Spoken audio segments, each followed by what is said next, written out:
Hello friends, क्या हाल चाल हैं आपके। तो welcome back to our channel study is everything. तो हमारा अरविंद सुब्रमण्यम जी ने जो सॉल्यूशंस दिए थे बैंकिंग सिस्टम के लिए वो सब हमारे हो गए थे। अब हम डिस्कस करते हैं rules to foreign investment in banking sector.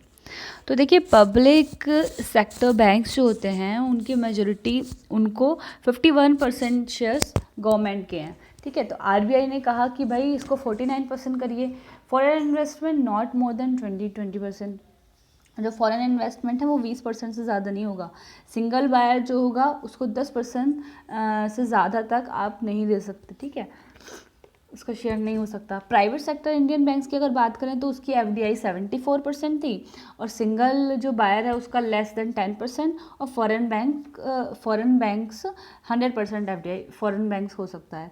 ठीक है, उसके बाद में ऑन टैप बैंकिंग लाइसेंस, ये क्या होता है। देखिए, ऑन टैप का मतलब होता है ऑन द स्पॉट। आप जब चाहेंगे बैंकिंग का लाइसेंस लेना तो आपको ऑन द स्पॉट मिल जाएगा।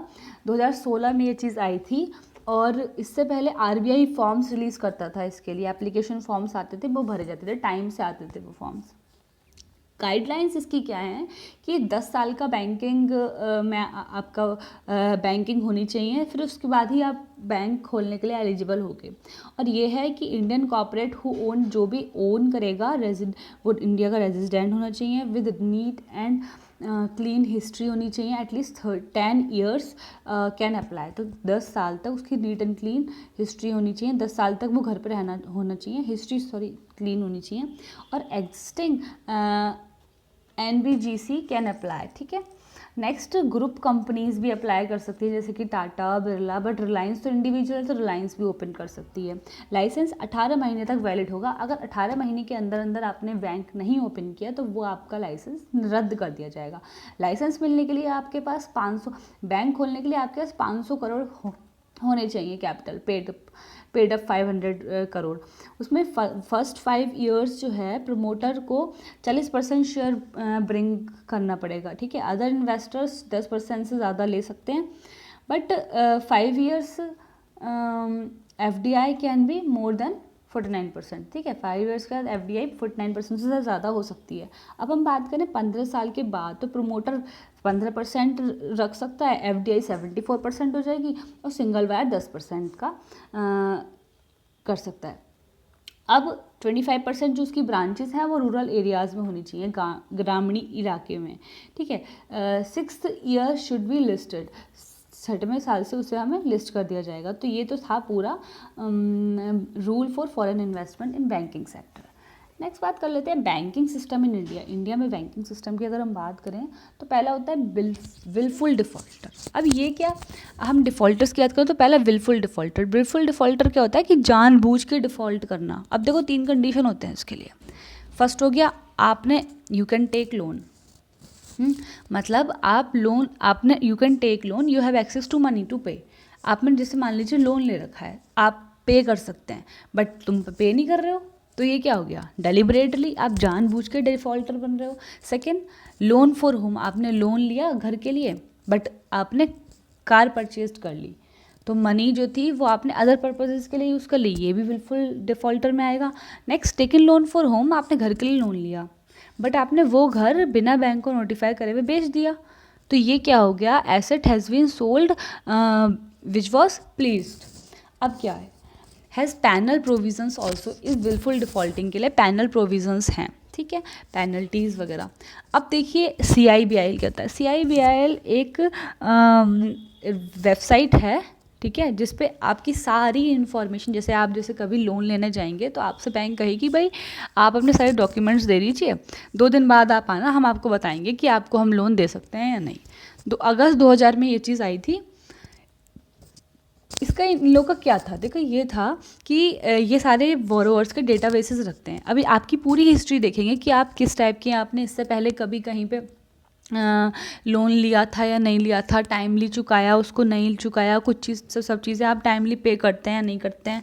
इन्फॉर्मेशन प्रोवाइड बाई लैंडर, जो लैंडर होता है यानी कि बैंक अगर जो भी आपको वो दे रहा है, जो भी आपको लोन दे रहा है वो पूरी इन्फॉर्मेशन प्रोवाइड करता है। Website made which gives scores to all, जितने बोरोवर्स हैं उन सबको स्कोर्स दिए जाते हैं 900 में से। अगर किसी के 750 में से कम स्कोर होते हैं तो उसको लोन नहीं दिया जाता।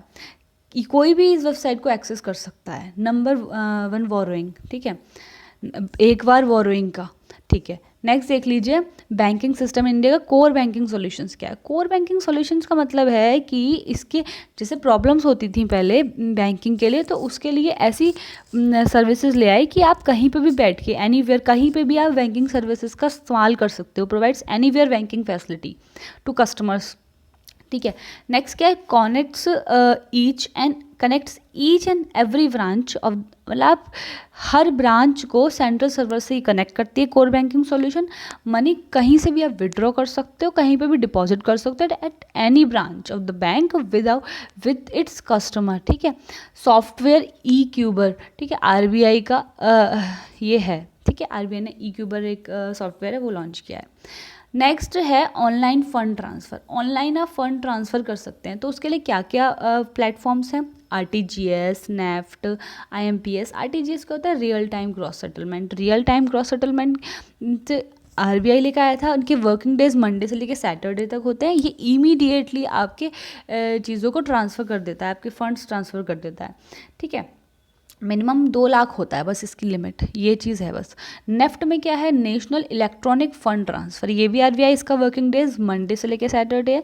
इसमें रियल टाइम तो नहीं है, मतलब तुरंत नहीं है आपका, आपको लाइन, या तो आप जैसे आजकल तो ऑनलाइन हो गया है पूरा, तो नेफ्ट आप कर सकते हो, इसकी लिमिट भी नहीं है, बट आपका ये है कि एक आध दिन लग जाते हैं।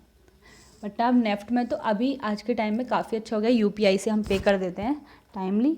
अच्छा, आईएमपीएस क्या है, देखिए आईएमपीएस इमीडिएट पेमेंट सर्विसेज, ये आपका तुरंत बिल्कुल इमीडिएटली पे हो जाएगा।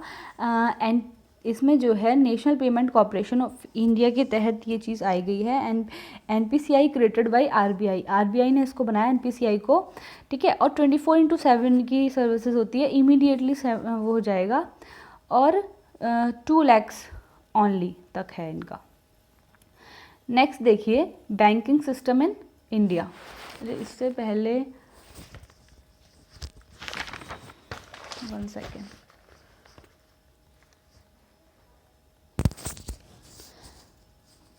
हाँ अच्छा, ये जो है आईएमपीएस में क्या होता है, देखिए 7 डिजिट का नंबर दिया जाता है, मोबाइल मनी आइडेंटिफिकेशन नंबर, मतलब MMID, mobile money identification number होता है 7 डिजिट का, वो आपको दिया जाता है, उससे ही आप आईएमपीएस कर सकते हैं, ठीक है। अब आ जाते हैं नेक्स्ट में, banking system in India. Banking system के देखें तो पहला तो यूपीआई और भीम आज के टाइम पे बहुत ज़्यादा कॉमन है। अब ये है क्या, in online fund transfer there let few working charges like 2% to 3%, but people like free। हाँ, अब देखिए इसमें 2 से लेकर 3% तक का चार्जेस लग जाता है। Also online fund transfer was use by only banks. Online fund transfer सिर्फ बैंक यूज़ कर सकता था पहले, है ना, लेकिन अब जो है कोई भी यूज़ कर सकता है, ठीक है। यूपीआई जो है वो भी एनपीसीआई लेकर आया है, कॉमन प्लेटफॉर्म है, सारे बैंक कनेक्टेड रहते हैं, फंड्स ट्रांसफ़र होते हैं एक अकाउंट से दूसरे अकाउंट में। यूपीआई सबसे अच्छा है, देखिए यूपीआई की फुल फॉर्म देख लेते हैं, unified payment interface. Unified payment interface काफ़ी क्लीन है, काफ़ी सिक्योर्ड है, ठीक है, ये बहुत सही रहता है। आजकल यूपीआई तो बहुत कॉमन हो गया है, यूपीआई बहुत सारे ऐप्स में भी आपको मिल जाता है, लाइक फ़ोनपे, गूगल पे, तेज जो थी वो गूगल पे हो गया है, वो सब सारी ऐप्स जो आपको देती हैं। अब नेक्स्ट है भीम। भीम क्या होता है, बेसिक्स ऑफ यूपीआई इसके रहते हैं, बट इसमें चार्जेस नहीं होते। अच्छा, इसमें कई बार आपको ऑफलाइन भी ट्रांसफ़र कर सकते हैं आप, भीम से कैसे, आप *99# उसके बाद में अपना वो डाल के मोबाइल से, छोटे वाले फ़ोन से भी आप डाल कर सकते हैं, कीपैड से। अब देखिए क्या होता है, बस एनपीसीआई होता है, national payment corporation of India, ठीक है। ये क्या करता है, ये पूरा इन सब चीज़ों को, जितने भी आपके वॉलेट में आप रुपए डाल रहे हैं, मान लीजिए आप फ़ोनपे के वॉलेट में रुपए डाल रहे हैं, फ़ोनपे के वॉलेट से वहाँ पर उसमें ट्रांसफ़र कर रहे हैं, ये सब कुछ कौन देख रहा है, ये सब एनपीसीआई देख रहा है, national payment corporation of India, ठीक है। ये सब इसकी निगरानी में होता है, वरना तो आपका बहुत अनसेफ हो जाएगा। तो सब ये कौन सब कुछ देख रहा होता है, एनपीसीआई। नेक्स्ट देखिए, brown level and white level ATMs क्या होता है। अब देखिए एटीएम्स की बात करें अगर हम, तो ऑटोमेटेड टेलर मशीन इसको बोलते हैं। अब एटीएम 3 टाइप्स का होता है वैसे तो, बैंक एटीएम, ब्राउन एटीएम और वाइट एटीएम। बैंक एटीएम तो नॉर्मल एटीएम होता है सब स्टेट्स का, वो सब बैंक्स का, जैसे state bank of India, ICICI, सब बैंक्स का होता है बैंक एटीएम। ब्राउन एटीएम में क्या है कि थर्ड पार्टी इसको आउटसोर्स कर रही होती है। देखिए इसमें देख लेते हैं, ब्राउन लेवल बैंक जो होते हैं setup bye banks, okay, setup bye banks, SBI and PNB etcetera, ठीक है। अच्छा, अब हम बात करते हैं वाइट लेवल। वाइट लेवल में क्या होता है, ये एनबीएफसी, कोई भी नॉन बैंकिंग फाइनेंशियल, कोई भी नॉन बैंकिंग, मतलब ज़रूरी नहीं है एनबीएफसी हो, कोई भी थर्ड, कोई भी इसमें नॉन बैंकिंग जो एंटिटी है वो उसको, जैसे मिथुन फाइनेंस एटीएम हो गया, टाटा का हो गया आपका एटीएम हो गया, तो इसमें ये चीज़ होती है, इसमें 100% एफडीआई है। अच्छा, मुथूट फाइनेंस, टाटा कैपिटल हो गया, ये सब चीज़ हो गई। चार्जेस अगर हम देखें तो first 3 charges paid by own bank to the other bank, ठीक है। Next first 5 charges free for our bank, हमारे बैंक के लिए फर्स्ट 5 चार्जेस फ्री होते हैं, ठीक है। और फर्स्ट 3 चार्जेस हमारी बैंक पे करती है दूसरे बैंक को, ठीक है ना। अब आ जाइए next, insolvency and bankruptcy code, very important topic, insolvency and bankruptcy code. अगर हम इंसॉल्वेंसी और बैंक्रप्सी कोड की बात करें तो ये इंसॉल्वेंट का मतलब क्या होता है, इंसॉल्वेंट का मतलब लैक ऑफ फाइनेंशियल रिसोर्सेज। मान लीजिए आपको डेली 5 PM पे पॉकेट मनी मिलती है, बट आपको कुछ चीज़ सुबह को खानी है ना, तो आपको सुबह के पास आपके पास रुपए नहीं है अभी, तो अभी आप क्या है, इंसॉल्वेंट हैं, मीन्स आप खरीद नहीं सकते वो चीज़, वो इंसॉल्वेंट है। इसका मतलब ये नहीं कि आप अब कैपेबल नहीं हो पाएंगे, आप जो है आप 5 PM के बाद वो चीज़ खरीद सकते हैं, तो अभी आपके पास फाइनेंशियल रिसोर्सेज नहीं है, तो लैक ऑफ फाइनेंशियल रिसोर्सेज को बोलते हैं इंसॉल्वेंट। अब बैंक्रप्सी क्या होती है, मान लीजिए अब आपको पॉकेट मनी मिलनी बंद हो गई, तो अब तो आप खरीद ही नहीं पाएंगे ना, तो वो हो गया बैंक्रप्सी। मतलब वो आपको क्या है कि आप बैंकरप्ट हो गए, दिवालिया हो गया, अब आपके पास पैसा ही नहीं है, ठीक है। उसके बाद में अगर ऐसा होता है, दोनों चीज़ हो जाती हैं, तो फिर उस कंपनी को बेच दिया जाता है, लिक्विडिफाई कर दिया जाता है, और फिर उसके रुपए ले लिए जाते हैं। अगर हम बात करें तो procedure and declare by the court, जो बैंक्रप्सी है वो कौन डिक्लेयर करता है, कोर्ट डिक्लेयर करता है।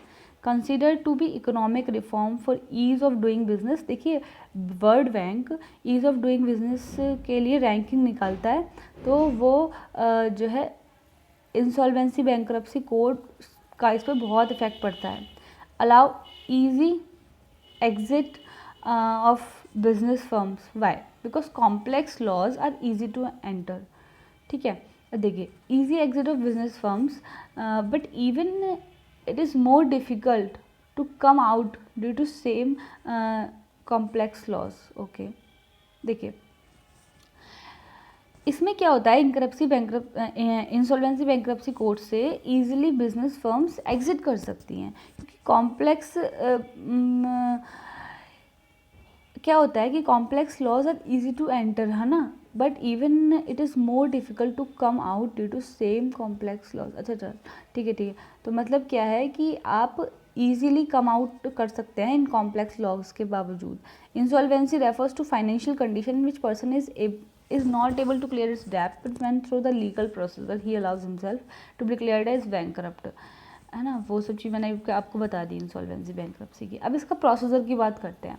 Earlier complaint could be filed by any tribunal और कोर्ट, देखो किसी भी ट्रिब्यूनल और कोर्ट के तहत एक कंप्लेंट जारी करी जाती है, जैसे कि कंपनी लॉ ट्रिब्यूनल हो गया, ठीक है, हाई कोर्ट हो गया, सुप्रीम कोर्ट हो गया, ठीक है। उसके तहत डेप्ट रिकवरी ट्रिब्यूनल, मतलब ये सब क्या है, एजुकेटर है ना। कौन कौन से, नेशनल कंपनी लॉ ट्रिब्यूनल हो गया, डीआरटी हो गया, एनसीएलटी, ये तो ये सब क्या है, लॉ ट्रिब्यूनल है। इसके तहत कोई भी फाइल कर दी जाएगी complaint, but now filed in NLT and could be filed by banks also, banks भी इसको करते हैं, इसको बोलते हैं नेशनल लॉ ट्रिब्यूनल, जो भी मैंने आपको बताया था। Proper mechanism to challenge like NCLT SC, देखो प्रॉपर मैकेनिज्म होता है चैलेंज करने का, जैसे नेशनल कंपनी लॉ ट्रिब्यूनल, उसमें क्या होता है कि आप कंपनीज को कॉरपोरेट सेक्टर में आप उनको उनके लिए मुकदमा, मतलब फाइल जो है कंप्लेंट दर्ज कर सकते हो। NCLAT क्या होता है, national company law appellate tribunal, दो होते हैं, एपिलेट ट्रिब्यूनल और सिर्फ ट्रिब्यूनल। उसमें मिनिमम अमाउंट कितना होता है 1 करोड़। आपको अगर इंसॉल्वेंट घोषित करना है तो मिनिमम आपका 1 करोड़ नहीं पे हुआ होना चाहिए। There is insolvency and bankruptcy board of India, IBBI, ठीक है। Insolvency bankruptcy board of India पूरा इसको देखता है। First evaluated by insolvency professionals under NCLT, national company law tribunal के अंदर IBBI उसको पूरा इवेल्यूएट करता है। टाइम फिक्स्ड है, 180 डेज से लेकर 90 डेज एक्स्ट्रा मिल जाएंगे। 180 डेज मिले हुए होते हैं, 90 डेज एक्स्ट्रा मिल जाते हैं पे करने के लिए, और उसमें अगर आप नहीं पे कर पाते तो आपको इंसॉल्वेंट घोषित कर दिया जाता है। MSME क्या होता है? Medium and small, marginal small medium enterprises जो होते हैं उनको 90 डेज से लेके 90 डेज और 45 डेज एक्स्ट्रा मिल जाते हैं। मतलब कंपनी छोटी होती है ना तो उसको कम डेज मिलते हैं। आफ्टर कंप्लीशन ऑफ बैंक्रप्सी, ठीक है, after completion of bankruptcy liquidation will start. जब आपको पता है कि भाई दिवालिया घोषित हो गया, उसके बाद में लिक्विडेशन मतलब उसको कंपनी की चीज़ें बेचनी स्टार्ट कर दी जाती हैं। लायबिलिटीज़ ऑर्डर इज़ फिक्स्ड, जैसे कि worker and secured lenders, unsecured lenders, उनको लोन गिवर्स जो होते हैं, dues of state taxes, preferential state holders, equity share holders, partners of company, इन सब ये सब को बांट दिया जाता है। ठीक है, सबसे पहले तो वही चीज़ें जैसे आपको बता रखा है, जैसे जिस ऑर्डर में है उसी ऑर्डर में वो चीज़ें बांटी जाती हैं। ठीक है, अब ये पूरा मॉनेटरी पॉलिसी है, बहुत ही इंपॉर्टेंट टॉपिक मॉनेटरी पॉलिसी। एक बार ओवरव्यू देख लेते हैं। मॉनेटरी पॉलिसी क्या है, देखिए। हाँ जी, अगर हम मॉनेटरी पॉलिसी की बात करें तो responsibilities of central bank of country, ठीक है। सेंट्रल बैंक जो होती है वो कंट्रोल करती है, तो उसको क्या बोलते हैं? Monetary policy. फिस्कल पॉलिसी को कौन देखता है? गवर्नमेंट। और मॉनेटरी पॉलिसी को जो भाई बैंक होती है, मतलब RBI। Control flow of money in economy, जो कंट्री में जो फ्लो हो रही है मनी उसको कंट्रोल करता है। ठीक है, decides how much money will stay with the public, ये देखता है कि भाई लोगों के पास पैसा कितना होना चाहिए। ठीक है, रुपए को स्टेबलाइज करता है। तो ये सब मॉनेटरी पॉलिसी की मीनिंग ये हो गया। अब ऑब्जेक्टिव की बात करते हैं। महंगाई को कंट्रोल करता है, इन्फ्लेशन को कंट्रोल करता है। इन्फ्लेशन क्या होता है? इन्फ्लेशन मतलब जब पीपल के पास ज़्यादा मनी हो, ठीक है, मनी हो बट सप्लाई नहीं हो, बट नो मच सप्लाई। ठीक है, people have money but no much supply, तो उसको कंट्रोल करने के लिए मैनेज इकोनॉमिक ग्रोथ कंट्रोल करने के लिए stable exchange rate of system जो है उनको कंट्रोल करने के लिए। ठीक है, twice a year monetary policy लागू करी जाती है। कब? अप्रैल में और अक्टूबर में। But reviewed after every 4 months, हर 4 महीने बाद रिव्यू करी जाती है। ये किसने कहा था? रघुराम राजन जी ने कहा था, जिसको बोलते हैं क्वार्टरली, मतलब मंथली रिव्यू पॉलिसी, मतलब ऐसा ही कुछ था। Next, rupee appreciate and depreciate. देखिए, एप्रिशिएट का मतलब होता है वैल्यू का बढ़ना, और डेप्रिशिएट का मतलब होता है कि वैल्यू का घटना। अब एप्रिशिएट कब होती है? एप्रिशिएट का मतलब जब आपकी कंट्री में डॉलर ज़्यादा आने लगे, फॉरेन करेंसी ज़्यादा आने लगे, तो जब जो चीज़ ज़्यादा आएगी तो उसकी वैल्यू नहीं होगी। जब फॉरेन करेंसी ज़्यादा आ रही है तो हमारी रुपये स्ट्रांग हो जाएगा, हमारे रुपये की वैल्यू ज़्यादा हो जाएगी। ठीक है, इंपोर्ट चीप हो जाएंगे, इन्फ्लेशन कम हो जाएगा, एक्सटर्नल डेब्ट जो हमारे कर्जे हैं वो भी कम हो जाएंगे, एक्सपोर्ट महंगा हो जाएगा।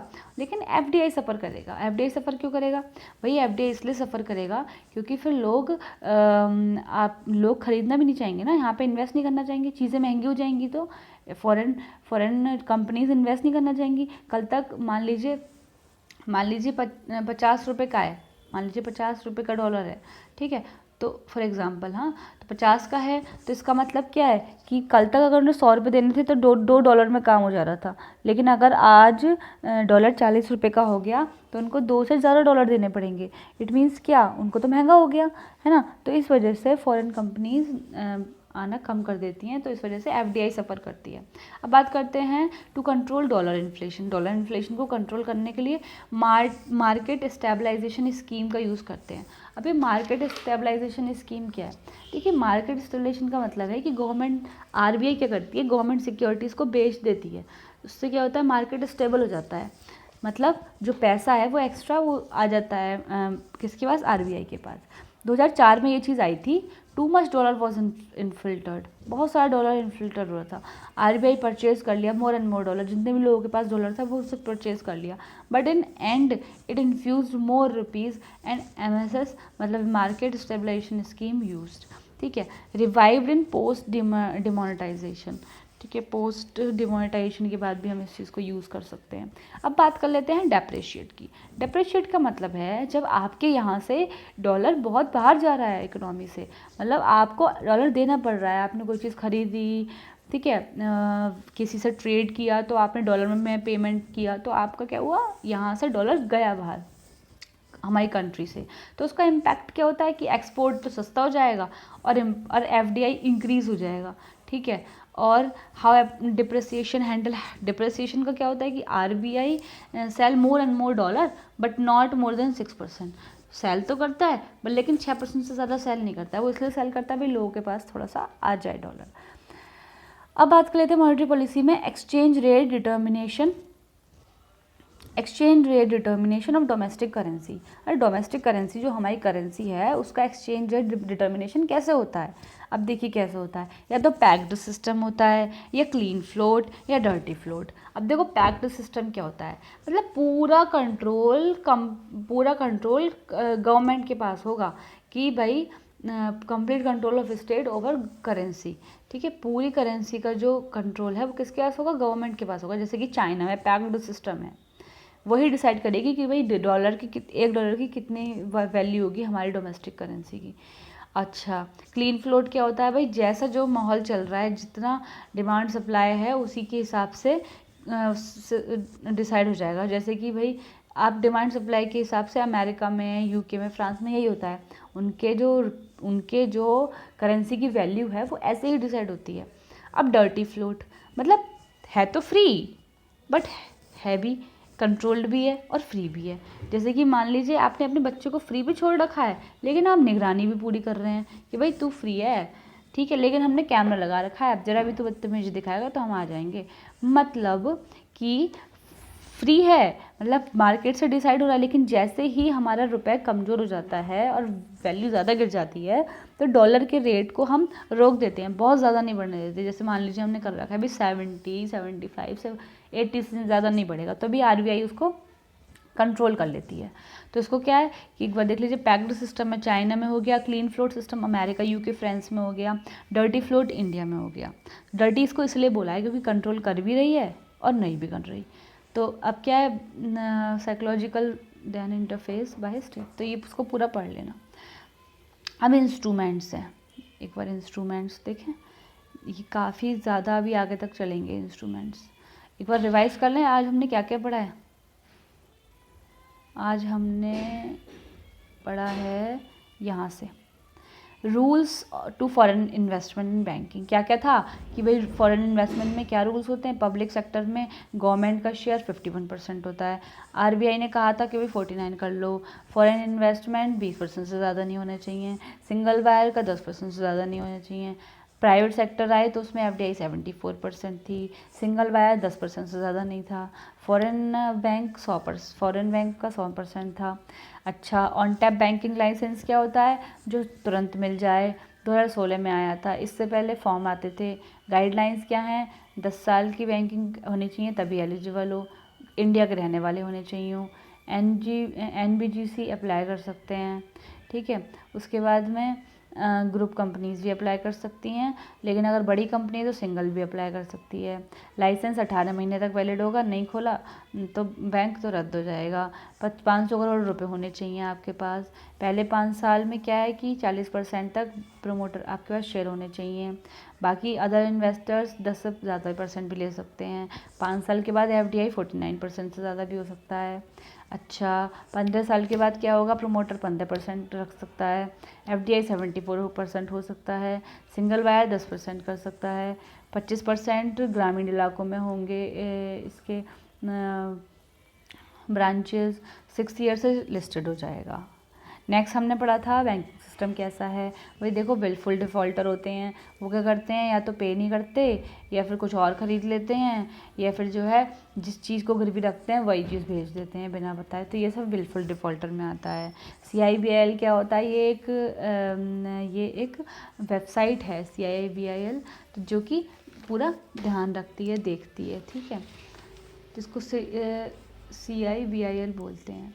अच्छा, तो क्या होता है इसका कि ये पूरा डेटाबेस मैनेज करती है वेबसाइट पे, ठीक है, और 900 में से नंबर दिए जाते हैं, जिसके भी 750 नंबर से कम होंगे तो उसको नहीं दिया जाता क्या लोन। कोर बैंकिंग सॉल्यूशन क्या है कि भाई ये जो प्रॉब्लम्स आती थी बैंकिंग की, इसको क्लियर करने के लिए हमने क्या करा कि आप कहीं से भी बैंकिंग फैसिलिटीज़ कर सकते हैं, चैनल्स बनाए, आप किसी भी ब्रांच से ले सकते हैं, सेंट्रल सर्वर से कनेक्ट करा सारी ब्रांचेस को, है ना। इससे इलेक्ट्रिकल सर्विसेज स्टार्ट हो गई। क्यूबर सबसे पहले आई थी जो कि RBI ने निकाला था। अब ऑनलाइन फ़ंड ट्रांसफ़र भी कर सकते हैं, जैसे कि RTGS हो गया, नेफ्ट हो गया, IMPS हो गया, ठीक है। नेफ्ट में कोई लिमिट नहीं होती, RTGS में 2 लाख तक लिमिट होती है, ठीक है। नेफ्ट में रियल टाइम नहीं होता, इसमें कुछ टाइम लग जाता है, रियल टाइम में एकदम हो जाता है, ठीक है। और रियल टाइम में रियल टाइम होता है एकदम, मतलब रियल में आपको देते हैं, कोई कैश फ्लो भी दे सकते हैं।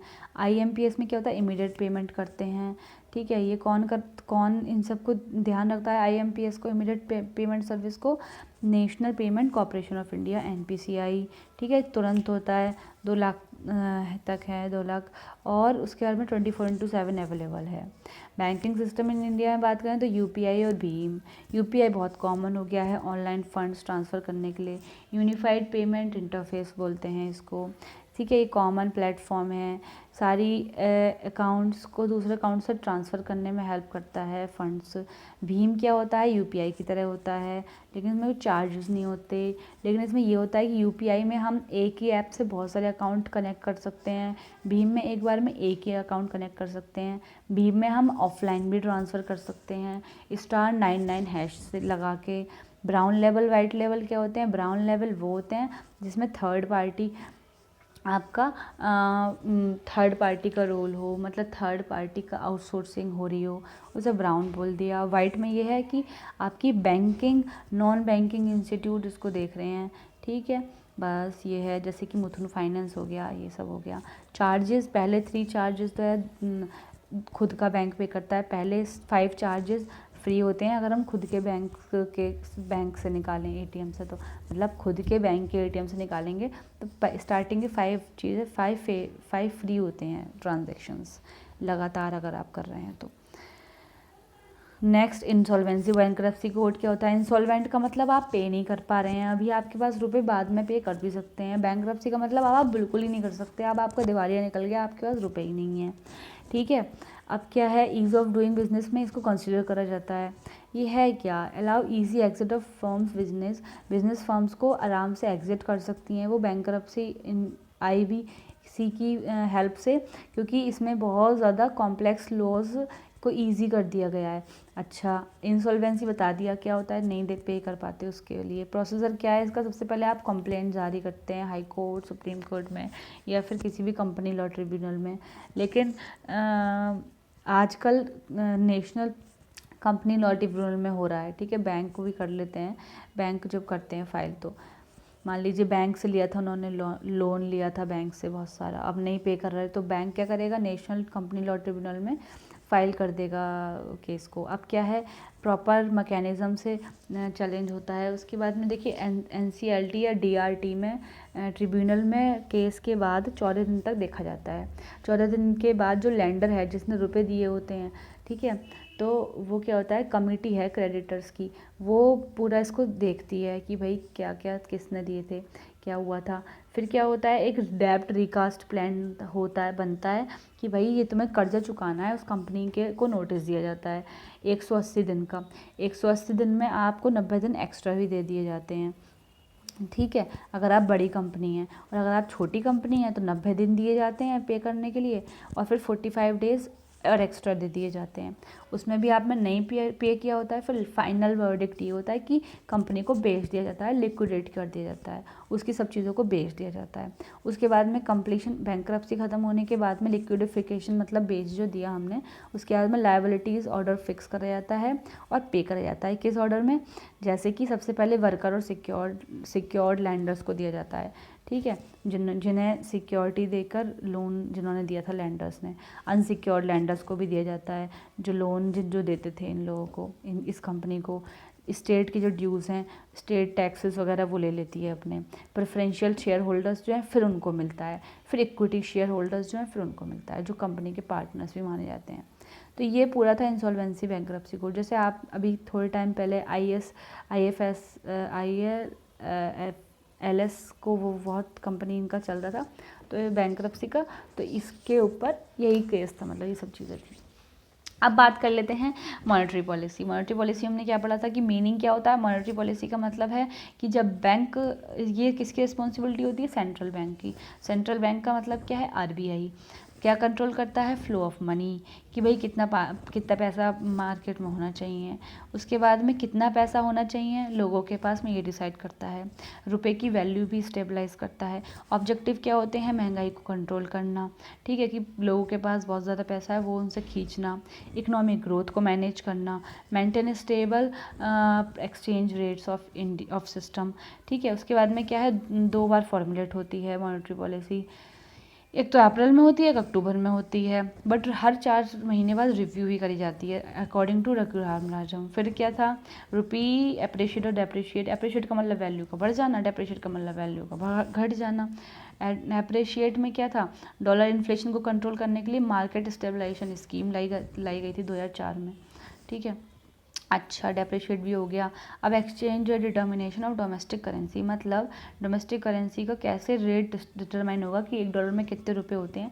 3 सिस्टम होते हैं, packed system, clean float, dirty. हमारे इंडिया में डर्टी फ्लोट सिस्टम है, क्योंकि एक हद तक तो मार्केट पर डिपेंडेंट है, लेकिन उसके बाद में सेंट्रल बैंक के हाथ में वो बहुत ज़्यादा रुपए की वैल्यू को गिरना नहीं देती है। क्लीन फ्लोट कहाँ पर है? अमेरिका में हो गया, UK में हो गया, फ्रांस में हो गया।